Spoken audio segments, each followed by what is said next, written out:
Session हुआ, demand पूर्ण स्वराज, पूछते हैं कि मैप में पूर्ण स्वराज किस सेशन में हुआ और उसे लोकेट करिए। तो आपको याद रहना चाहिए लाहौर में हुआ था ये, और इसकी जो हेड थे प्रेसिडेंसी थी उस वक्त जवाहरलाल नेहरू ने की थी। Full independence for India, it was declared, और साथ में देखो क्या करा कि उन्होंने डिक्लेयर भी कर दिया कि 26 जनवरी 1930 तक हम जाते जाते इसको सेलिब्रेट करेंगे इंडिपेंडेंस डे। इसीलिए उन्होंने जब इंडिपेंडेंस 26 को नहीं मिली जनवरी को, तो उन्होंने उसको क्या बना दिया, आपका रिपब्लिक डे बना दिया। ये सब प्लान उन्होंने मतलब कि ये डेट फिक्स कर दी कि मैं जब हम कॉन्स्टिट्यूशन तो पहले बन चुका था, लेकिन उन्होंने फिर भी उसको डिक्लेयर करने का दिन रिपब्लिक डे को चूज कर दिया। Day when public were to be taken pledge to struggle complete independence, और उन्होंने इस तारीख को ये कहा कि अब हम कंप्लीट इंडिपेंडेंस लेंगे और तब तारीख तक हमें लेना है। Celebration attract very little attention, celebration ने काफ़ी कम लोगों को आकर्षित किया क्योंकि महात्मा गांधी का इतना बड़ा जो मूवमेंट था वो फेल हो गया था। सो महात्मा गांधी एंड क्या लिखा, had to find a way to relate the abstract idea into the field. अब महात्मा गांधी एक सीनियर लीडर है, तो नेहरू जी भी एक अच्छे लीडर माने जाते हैं, बहुत जाना माना फेस है, तो उन्होंने कुछ डिक्लेयर करा है, तो जैसे उन्होंने कह दिया तो महात्मा गांधी ने ये जिम्मेदारी अपनी समझी कि ये जो एब्स्ट्रैक्ट आइडिया, जो हमारा ये स्वप्न है, इससे वास्तविकता में हमें इसे लाना पड़ेगा। तो उस वास्तविकता के लिए इन्होंने द सॉल्ट मार्च को चूज किया। अब सॉल्ट मार्च क्या है?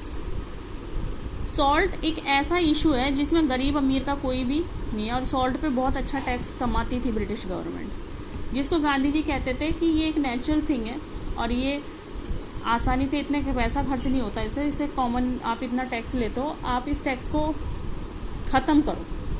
उन्होंने लेटर लिखा इरविन को, जिसमें उन्होंने अपनी जनरल स्पेसिफिक डिमांड्स के बारे में लिखा, जो कि तुम्हारे कोर्स में नहीं है, इसलिए इसको डिस्कस करने की भी ज़रूरत नहीं है। बस ये समझ लीजिए सॉल्ट मार्च उस डिमांड्स के ना फुलफिल होने की वजह से हो गया, जिसमें टैक्स का एबॉलिशन की भी बात की गई थी। जब इरविन ने कोई रिस्पॉन्ड नहीं करा तो गांधी जी ने सोचा कि मुझे सॉल्ट मार्च स्टार्ट करना चाहिए और इसमें काफ़ी लोग होने चाहिए। उन्होंने 24 दिन में 240 मील साबरमती से डांडी तक का ये टाइम इन्होंने पीरियड यहाँ पर आपको मिल जाएगा सब, ठीक है, करा। अगर देखा जाए तो ये लगभग 10 मील पर डे चलते थे अप्रॉक्सीमेटली। वहाँ पर डांडी पहुँच के इन्होंने नमक बनाया और नमक कानून का उल्लंघन किया। दैट मीन जो कॉपीराइट सिर्फ ब्रिटिशर्स के पास था, उस कॉपीराइट को इन्होंने ब्रेक डाउन किया कि नहीं, ये एक नेचुरल चीज़ है, ये समुद्र से मिलती है, इसमें इतना एफर्ट नहीं लगता है जितना आप डिमांड कर रहे हैं। और इस तरीके से उन्होंने सॉल्ट का जो है लॉ तोड़ा और आपका सिविल डिसोबीडेंस जो था, beginning of civil disobedience movement throughout India शुरू हो गया। अब सिविल डिसोबीडेंस मूवमेंट में क्या था कि 1930 में और 34 तक ये गया, और इसे हिंदी में सविनय अवज्ञा आंदोलन कहते हैं। ये लॉन्च किया था प्रोटेस्ट करने के, मतलब कि साइमन कमीशन जो आ रही थी उसके प्रोटेस्ट के अगेंस्ट अराइवल आ रहा था, उसके अगेंस्ट इन्होंने कहा डिफिंग। जहाँ आज तक इससे पहले बाइकॉट की बात कर रहे थे, वहीं आज कानून में तोड़ने की बात कर रहे हैं। Defy the law like salt tax वगैरह सब, चोरा चोरी वगैरह टैक्सेस, ये चौकीदारी जो टैक्स है उसको इन्होंने कहा कि हम ये नहीं देंगे, ये सब चीज़ें, ये कानून व्यर्थ के कानून है, हम इन कानूनों का नहीं मानेंगे।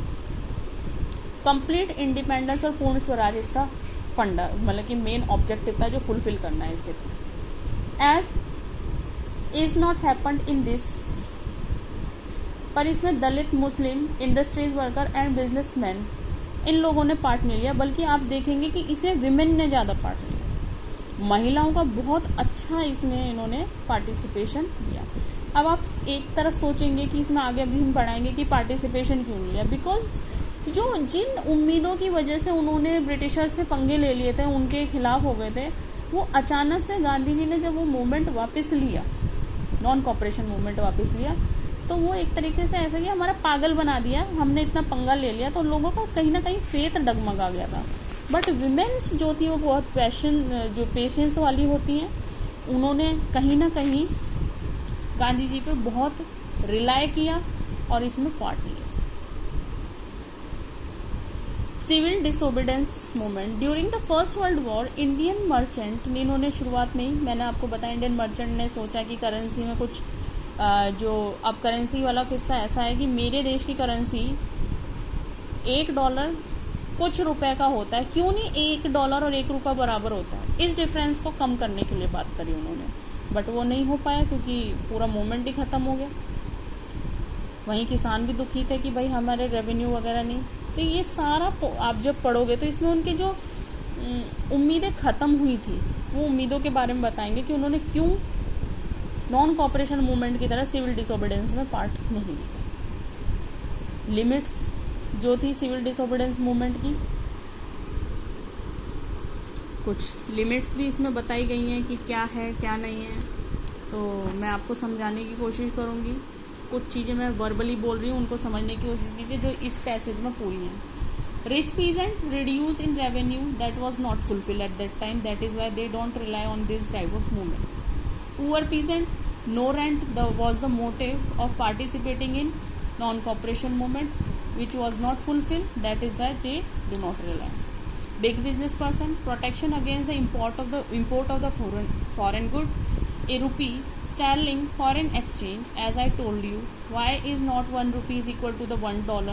That kind of difference between the value of the money they want to reduce. Women took part in large scale in the civil disobedience movement. Dalit has took participation in the non-cooperation movement in greed of reserve seat in the education institute and separate electorate. अब यहाँ पर आपको आते हैं ये दलित वगैरह का भी क्या किस्सा है। गांधी जी और अंबेडकर जी के बीच में बड़ा ही डिस्प्यूट होता था। जब सेकेंड राउंड टेबल में गांधी जी और अंबेडकर जी को बुलाया गया तो उसमें गांधी जी तो समझ गए कि भाई ये डिवाइड एंड रूल पॉलिसी कर रहे हैं, बट कहीं ना कहीं उन्होंने दलित नेता अंबेडकर जी को जब बुलाया था तो उनकी सभी डिमांड्स को फुलफिल करने के लिए एग्री हो गए थे। ठीक है, एग्री हो गए, बहुत अच्छी बात है।